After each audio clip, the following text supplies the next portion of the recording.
Me qëllim evidentimin e rasteve të korrupsionit në drejtësi dhe më konkretisht në institucionin e prokurorisë dhe gjykatave, drejtori i përgjithshëm i Policisë së Shtetit Artan Didi ju kërkon punojësve të policisë në Qarqe që të mbledhin informacion për sa i përket procedimeve të referuara nga policia në prokurori dhe ndjekjen e mëtejshme të këtyre procedimeve si nga institucioni i prokurorisë, por dhe vendimarrja përfundimtare e gjykatave. Dhe më konkretisht, në urdhrin me numër 478, drejtori i përgjithshëm i policisë ju kërkon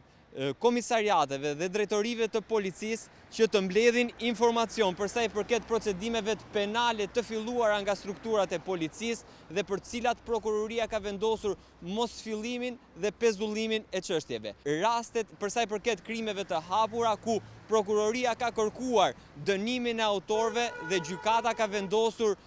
pafajësi ose pushimin e çështjeve, si dhe për rastet në fushën e krimit organizuar, krimeve financiare dhe krimeve të rënda, për të cilat prokuroria ka kërkuar dënimin e autorëve dhe për të cilat gjykata ka vendosur pafajësi ose pushimin e çështjeve.